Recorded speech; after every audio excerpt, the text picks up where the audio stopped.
Welcome. Hello. Welcome back. Back. Forward. What are we doing? Is this a podcast? Who are you?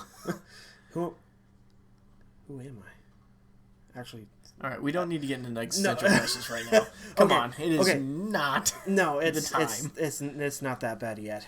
But welcome into the Midwest Anime Podcast because... We figured out a name. It took so long. I know. Well, part of that was... my fault, because I loved... Both our faults and just time constraints kind of got in the way. This is actually the first episode we're recording since August of 2019. Really? It's been that long? Yes. It is currently April 2020 as we are recording this. Thanks, COVID. Good Lord. Alright. So, as you can plainly see, this is us. This is I. Andrew. Wait, did you make it, have you watched the show This Is Us? No. Don't. It's a waste of your time. I'm sure. It's fucking horrible, to be honest. I figured it was. That's why I never watched it. Anyway, yes. As you can plainly see, we now have a video portion. Because we all knew you were desperate to see Caleb's beard. Freshly trimmed. Freshly non-existent. So, I used to have a goatee that didn't... Vote in the comments if you want a big old Duck Dynasty beard from me. The answer is yes. Pick yes. Although it might end up just as like a neck beard because that's kind of how it's kind of grown. Just full-on Andrew Luck neck beard. I'll put it this way. So you can see the lack of facial hair. Like I've got like a half inch there. Mm-hmm. That I shaved a month and a half ago. Mm-hmm. I shaved at the beginning of this quarantine. Yeah. We're not technically in quarantine. Okay, well the pandemic. Yeah. We'll put it that way. Pandemic. Yeah. So, on to the topic. We are talking about Castlevania Season 3. Because it finally came out. I was wrong. It did not come out Halloween. It should have. It came out March. Yeah. Of 2020. So they were probably behind. But where to start? First and foremost, it is. We'll put it this way: it is not as strong as the first two seasons. Agreed. It has all the seasons have their flaws, of course. Right. That's just the nature of animation and TV and movies and stuff like that. But the problem is with season 3 is we lost... There's a lot more glaring issues than normal. We lost the continuity. Mm-hmm. We lost it being the same story being told in the same direction. Yeah. Now it was 3 different stories told, maybe 4, depending on. You've got Hector, you've got Isaac, you've got which really Belmont. you could combine Hector and Isaac into one if you really wanted to. No, you can't because they don't become connected until 3/4 of the way through season 3 is when Isaac finally decides, I want to know where Hector is so I can go beat the crap out of him. Yeah. Which, foreshadowing for season 4. Yeah. Yeah, because season 4, he has to get to where Carmilla and the others are. Right. If he doesn't, what the hell is the point of the Isaac storyline in the first place? Also, why is season 3 the first mentioning of the other 3 heads that work with Carmilla? The other 3 female vampires, yes. Right. Which I do like that addition. I do wish they had been mentioned more. I wish they would have been mentioned more because it kind of shows you the fact that not even Carmilla's closest allies think she's intelligent. She's just the big ideas, and then the 3 do the follow-through. Yeah. One is the military leader, Strika. One is the money. Yeah. I don't remember her name. Yeah, no. The other one... The diplomat. Or, in this season, the vampire titties. Yeah. Was not expecting that, to be honest. I wasn't expecting a lot that happened. Right, the Alucard arc was horrible. Yeah, it was weird. It started off okay. It started off great. It's Yeah. like, oh, I loved the idea of him connecting him to one of the other vampires, sort of that was in Dracula's castle at the time of them raiding the castle. And it was training these people to fight off vampires, and it was a nice bond they were creating, and it was fun, except for the fact that they were always interested in him making them food, which is I don't know. super weird that was like... Yeah, I don't know why that was That was like the main arc, was like, Alucard, we're getting hungry. Yeah, it was... Like, shut up. Enjoy the fact that he is literally giving you any and all information available. And maybe that was because they realized that he actually liked it. Because he liked having the company. Right. Because he was lonely. Because how long it was 3 months about that passed? But he couldn't tell. Because to vampires, time is... irrelevant. So he said it could have been 3 months, could have been 3 years to him. He doesn't know. He doesn't know how long he's been without Trevor and Sypha. Which I loved their arc. Oh, absolutely. With Saint-Germain. And the Infinity Portal, I don't remember exactly what it was called. Yeah, the portal to different dimensions, essentially. Saint-Germain in the games is essentially a time traveler. Right, and I think that was nice that they really gave him the time and the energy that he deserved as a character. Because both voice acting, because I believe he was voice acted by Jeremy Irons. I couldn't tell you. I don't know. I remember seeing his name in the credits. I could be wrong, of course. Tell us in the comments. But besides that, he had fantastic voice acting. Really, the entire show has fantastic voice acting. Mm-hmm. But yeah, it just they did a very good job with at least Trevor and Sypha. Hector's was a little weird. A little, I think, is the understatement of the century. Yeah. Essentially, this animation was always kind of more of an adult animation instead of a true anime. Yeah. Because we kind of, with this podcast, we kind of define anime pretty loosely. Yeah, it's more, not necessarily anime, but more animated, and as you can tell by the fact that, we've gone from Avatar: Last Airbender to Castlevania. And after this, we're going to go to Sword Art Online, back to an actual anime. Yeah, so we're not exactly a... we might look at BoJack Horseman later on. Who knows? Maybe. Please, no. Can we do JoJo's Bizarre Adventure first? Yeah. Have you seen it? No. It's weird. It's real weird. Well, it does say Bizarre Adventure. Yeah, it's understatement on bizarre. It's the title of the show, Andrew. Yeah. Anyway, so we have it gets very adult. There is full on, like, it almost becomes kind of a hentai at points. Yeah, it's just chest up nudity. Yeah, but there's like time, it actually shows the physical act of sex, though. Yeah, is my point. It's not great. No, it's not. Especially with you having a 5-year-old. It's awkward. And well, obviously, I'm not watching it. No, obviously, but still, it's not exactly what you want to see on a television. Yeah, it's the principle of it is what I'm saying. Right.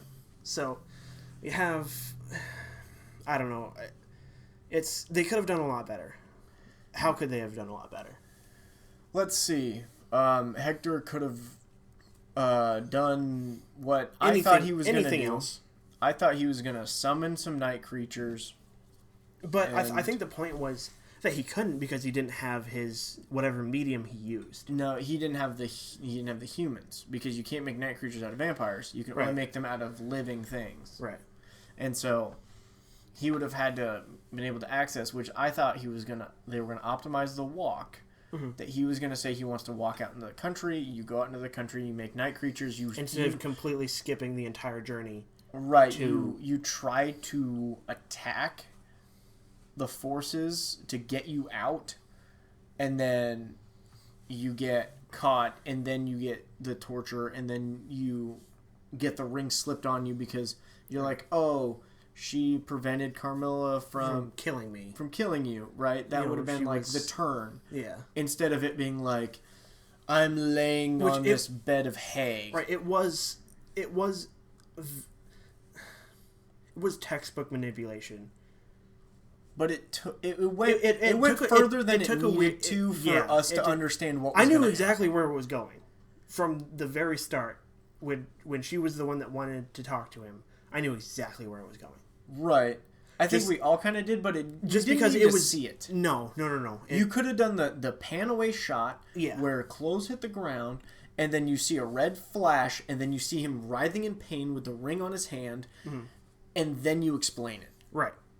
You didn't need to go, everyone, let's see how well we can draw boobs. Yeah. Dumb. Yeah. And then you have that simulcast with the weirdest part of the entire season. Yeah, that was the weird threesome between the twins.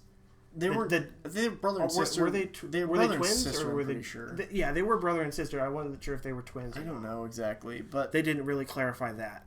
They looked like twins, but they like tied Alucard down and things were happening, and like it was totally out of the blue because if you were paying attention throughout the entirety of that season with those two and him, they talk about repaying him and like a reward and like maybe we should cook him dinner, and then you go all of a sudden it's threesome. Right, and they use it to betray him because they think that he's not trustworthy. They don't think that he trusts them. Right. With the secrets of Dracula's castle. Right. And I don't understand how we got from there to there. Yeah. There's a big gap in the middle of a change of heart that nobody talks about. Huge change of heart that came completely out of left field. Like, there was almost no setup to it. Right. You can understand the logic. There was a few glances, but like glances between the two.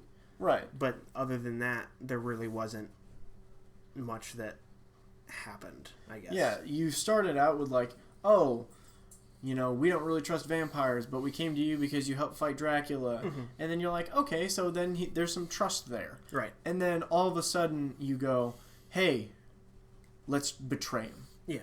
Even though he's let you see the keep.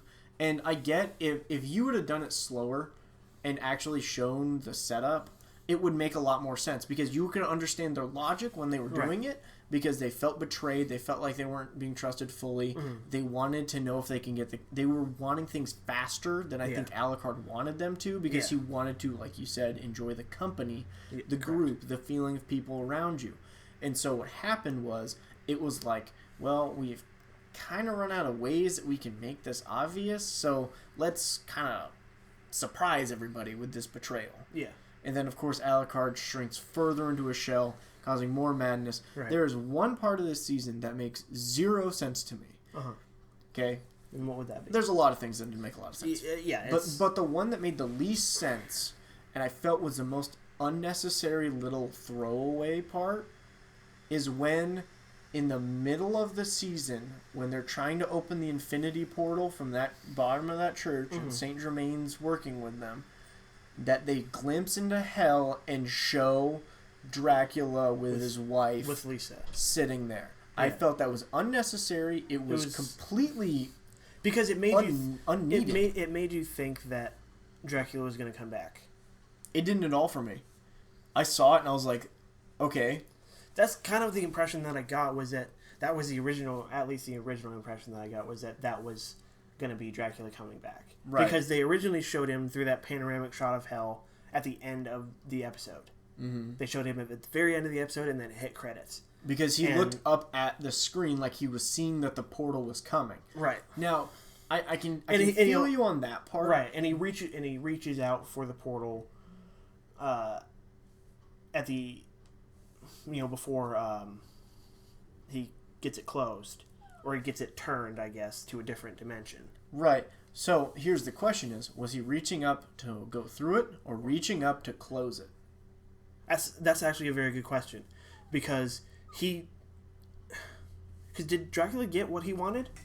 He got back with his wife. That's what he wanted at the end. His point was to literally kill all humans. Yeah. Because they were bad people. Right. as I feed my dog a treat, right? So she stops whining. But the overall want and need of Dracula was to have his wife back. Correct. And that's what he got. Yeah, mission accomplished. I would say he was trying to close it. Yeah, I would too. But it is an interesting setup for season 4 that proves that there are people out there trying to bring Dracula back. Right. Mainly demons. But the night creatures, really. The night creatures, yeah. Demons, essentially. But that night creature went into that church, as it's explained and how I understood it. They went to that church and said that we need to start making this portal, so crucify me, basically. Yeah, he corrupted the priests inside. So they can make a gateway to tunnel to hell. And then, but the people in the church were still sentient. Like, they could still understand their thoughts.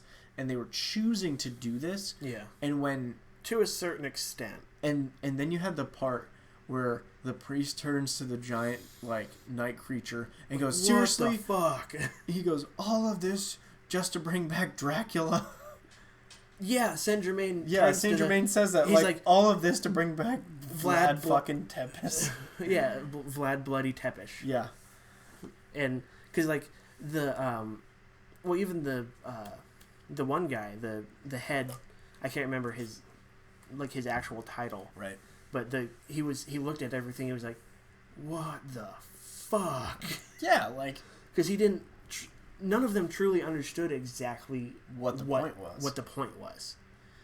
Like, they understood that they wanted Dracula back, essentially. Yeah. But they didn't understand exactly how that would happen. They were just told, carve these sigils into houses in the town. See, my thought is, this would have been a really easy way to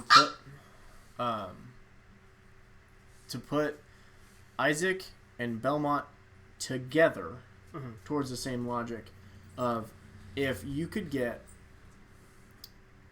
Isaac to come across that church first, right, to find out they're trying to bring Vlad back, that would have given Isaac a new purpose, because he committed other than just killing Hector, right, for betraying Dracula. But at the same time, Dracula trusted Isaac so much that he pushed him into the desert so he wouldn't have been hurt. Yeah. So that would have given Isaac purpose. I think that would have tied really well together. Yeah, I agree. But the problem is, Isaac versus Belmont and Sypha, Isaac probably wins that fight. Really? Yeah. You think Isaac wins that fight? Yeah. Army of night creatures, 2 people. Last surviving member of the greatest monster hunting family in the world. Powerful magician. But he's also a drunk idiot. Not at the time. He was... Yeah. It's led to believe that he was completely sober most of the time in that town. I'd say, honestly, with everything that happens in this entire season, the most fucked up part is the... Entire town being drank to open the portal? Well, that, and the mayor's little spike pit in front of his tree. Oh, the apple tree. Yeah. Oh. The apple tree. I thought there was going to be like a captive night creature there at the apple tree. Mm-hmm. That's what I originally thought. My biggest concern was the fact that he would go into that room with all the shoes, and that one time just sitting there. No, the one time he came out of there, he was like sweating and like out of breath. Oh yeah. And the insinuation is he was doing something unsightly matters, unsightly things. Yeah. With a bunch of shoes. Yeah, because it's spoilers for anyone that I guess is watching or listening to this. If you've made it this far, I'm sorry. This is the entire season. We probably should have said spoilers at the beginning. I think it goes with the title of we're doing season 3 of Castlevania. I think if it kind of implied spoilers. Yeah, we're going to talk about the season. Yeah. What do you want us to do? Just kind of foreshadow a bunch of stuff? Yeah. Nah. Can't make that into a full podcast. Right. Well, probably could. I could figure it out. We could stretch for half an hour, just bullshitting. True. I mean, very true. We've done it before. Is that still recording? Yeah. No, it is. Yeah, it is. Just didn't look like it. Yeah. You can tell by the little counter. Oh, see, I was looking down here. Yeah. Yeah, not there. Yep. Smart. Smarter than I. Yep. That's why he gets paid the big bucks. Mm-hmm. I'm not getting paid that much at all right now. I'm just doing this for fun. Yeah, really. That's really all we're doing this for. It's fun. Something to help us hang out. Yep, two buddies hanging out talking about anime. So, what do we want to see from season 4? I want to see Alucard get reunited with Belmont and Sypha. Correct. That way we can somehow. I don't believe that Alucard will. Well, I'll put it this way. I think he will leave the Belmont hold once Carmilla and her sisters put their plan into motion.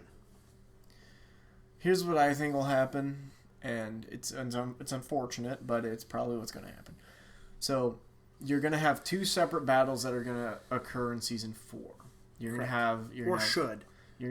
We'll put it that way. The Isaac and his army versus Hector and his army, puppeted by Carmilla. Isaac might fight with Alucard, Belmont, and Sypha. I don't know if for the specific reason of helping to kill Carmilla. Like they all join up into one group? Yes. I'm going to go a different path. The enemy of my enemy is my friend. Right. Type of thing. I'm going to go a different path because I think it's going to do the same thing Season 3 did, where we're going to split everybody into sections and we're going to do it this way. And we're going to right. Because it's obviously all leading up to them converging. Correct. But I think they're doing it in a very bad way. Is Belmont and Sypha are going to go back to find Alucard, and Alucard has gone and flipped the switch because he's gone insane. Right. And he's going to try to kill them. I could see that. And then they're going to have to beat... I'd say he's going to have a lot more people on spikes. And then, in my opinion... anyone that comes across the Belmont hold is going to be on a spike. Right. And there's going to be two ways that they're going to go about it. They're either going to calm him down, take him nice and slow, and get him mentally... or they're going to kill him. And I hate to see that because I love Alucard's character. He's one of the best characters, if not the best character. Right. I love how naive he is. I love how willing he is to just kind of... really the best character is Trevor Belmont. Right. 100%. Yeah. Because he's a bro. 100%. Just... yeah. He's a 100% bro. Yeah. And it's just... I don't know. Biggest concern about Season 3... that will lead you to believe that Season 4 is not going to be very good. I think it was the way that they handled having everyone split up into different storylines. Okay. Because I think you can do that correctly if you have them converge a little bit. Like, you can have them merge together a little bit. Like,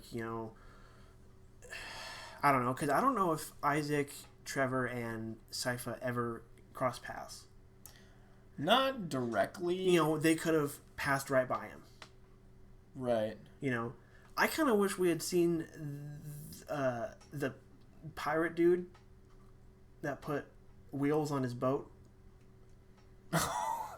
Yes. I kind of wish we had seen him. Right. Just because they talked about him so much at the beginning. Just the idiot with... called him, the pirate of the roads or something like that.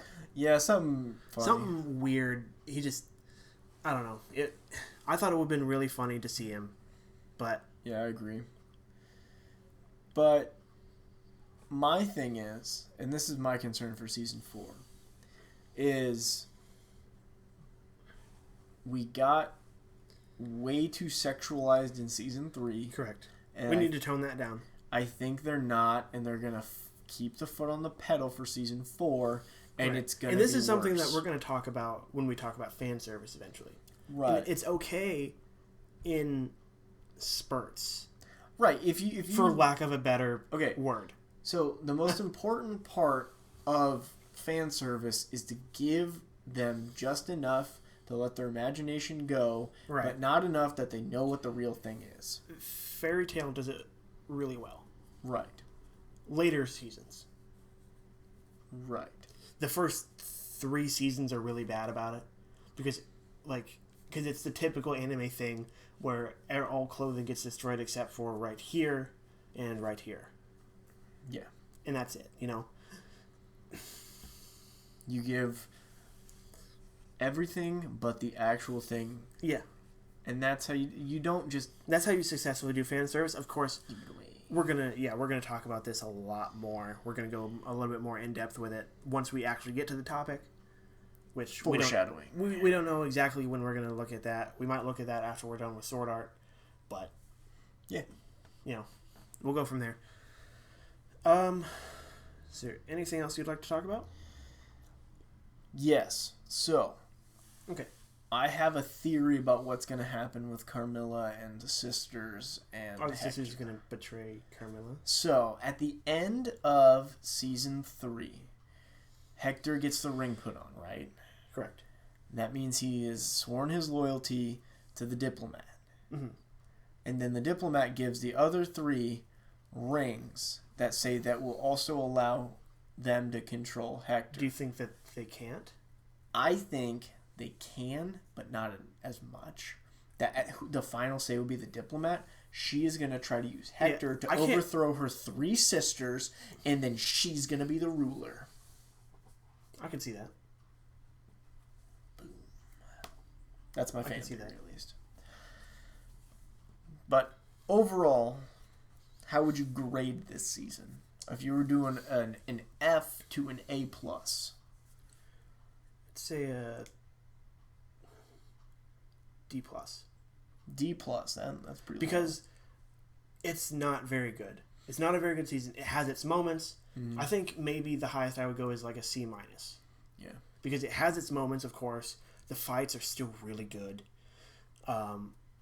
You know, of course, everything still fucking explodes with everything, and whenever they get hit with the Morning Star Whip. Right. But just the overall storyline got really out of hand. Mm-hmm. All the sexual stuff that happened just ruined it. Yeah, it ruined the season. I'm going to go, and bear with me, okay. I'm going to give it a C+. Okay. Just for the fact that how good the Belmont and Sypha storyline is. Mm-hmm. I actually enjoyed Isaac's storyline a lot. Mm-hmm. Because it gives you a really good in-depth view of him and it really developed him as a character. Right. And the side characters you meet along the way. Yeah. I really enjoy those type of things. Now, the abandoned town part got a little weird. Yeah. But at the same time, if you don't have something that's a little weird in a show, is it really worth about it? vampires and vampire hunters and stuff like that. Speakers, yeah. Yeah, it's going to get a little weird. That's kind of inevitable. Those 2 arcs, you know, Belmont arc is an A, and then you got the Isaac arc's probably like a B, B-. The other 2 arcs are, C+. The Alucard arc is a D. And then the Hector arc is a D+. Yeah. Just because it's got like strategy, I guess. Kind of averages to a C+. Yeah, somewhere in that C range. Yeah. So that's it for Castlevania until they come out with season 4. Of course. Hit like, subscribe to us, subscribe to the Hit Brainiacs channel, which we are also going to be on. Of course, these videos and... Well, maybe not the audio, actually. These videos are, of course, going to be on both channels. Like, subscribe, and share both channels. Anything else? We started doing reaction videos. If you haven't seen those already, check those out. They cover some funny stuff. Yeah. We'll see you guys later with Sword Art Online.